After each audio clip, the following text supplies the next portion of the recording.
Pour dire ça un petit peu insolite, Rodolphe? Insolite, oui. Bon, insolite, allez. Sport Business Club. Rodolphe se démarque. Alors, on va parler liquide avec vous, mais pas coca. Ah non, non. En revanche, on va parler d'eau cette fois-ci. Exactement, d'eau et plutôt de mer, puisqu'on va parler cette semaine du kitesurf. Alors le kitesurf, vous connaissez ce sport, en fait, hein, finalement vous êtes sur une planche de surf et vous êtes tracté par une voile. En réalité, vous êtes tracté par un cerf-volant, plus précisément. Et alors ce qui est intéressant dans l'histoire du kitesurf, c'est que c'est un sport qui a été inventé par des Français, disons, des Bretons pour être plus précis. Exactement. Français, quoi. Oui, oui, tout à fait. Mais vous savez que les Bretons ont quand même une personnalité un peu particulière. En effet, les frères Le Guignou ont, il y a à peu près une vingtaine d'années, créé et inventé ce cerf-volant qui permet de tracter sur la mer. C'est un peu les frères Lumière, si vous voulez, du kitesurf. Alors, pour aller un peu plus loin, leur idée au départ, c'était de tracter un petit bateau. Et c'est en allant à Hawaï, en compagnie de Robin Esch, qu'ils ont eu l'idée de prendre ça et de mettre ça sur le surf et d'en fabriquer le kitesurf.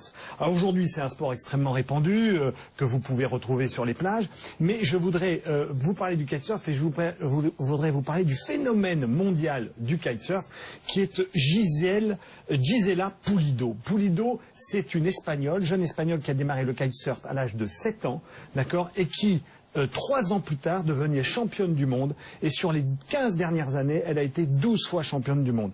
D'accord, c'est un phénomène mondial du kitesurf. Elle a 2 écoles de kite au monde, à Panama et à Tenerife. Et elle prépare, savez-vous, une émission avec Eurosport International, une sorte de Kim Kardashian, mais côté kitesurf. Alors suivez Gisela Pulido, puisque c'est un phénomène. Qui a l'air très gentille sur la photo. Hein. Elle est très gentille et absolument adorable, en effet.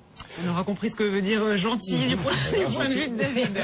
Manuel Berquet, on va terminer parce qu'il nous reste quelques secondes à peine avec les questions traditionnelles du Sport Business Club. Quel est l'événement sportif qui vous a, à titre personnel, le plus marqué? La Coupe du Monde 98. Alors déjà, j'ai eu la chance d'avoir un fils qui est né quelques semaines avant l'événement, mais ça a été un moment de rassemblement incroyable en France. Donc c'est l'événement qui m'a de loin le plus marqué. Et puis quelle est la marque qui, en termes de marketing sportif, selon vous, a tout compris? Et sortons de l'univers Coca-Cola, si vous voulez bien. Alors là, ouais, c'est une question difficile. Il y en a plusieurs qui me viennent en tête. Je serais plutôt sur les équipementiers. Et je trouve qu'il y a une bonne bagarre entre Adidas et Nike. Et pour regarder tout ce qui se passe, tout ce qui se fait sur les réseaux sociaux, je trouve qu'il y a beaucoup d'enseignements à tirer aussi de ces 2 marques. Bon, votre pronostic, la France ira jusqu'en demi-finale. Merci beaucoup Manuel Berquet d'avoir été avec nous. Je rappelle que vous êtes le directeur de l'équipe Euro 2016 chez Coca-Cola France. Merci également à Valérie Potin, à Bruno Fraioli, à Rodolphe Bonas et à toi Dorothée. Très bonne semaine. La semaine prochaine, sachez que nous parlerons de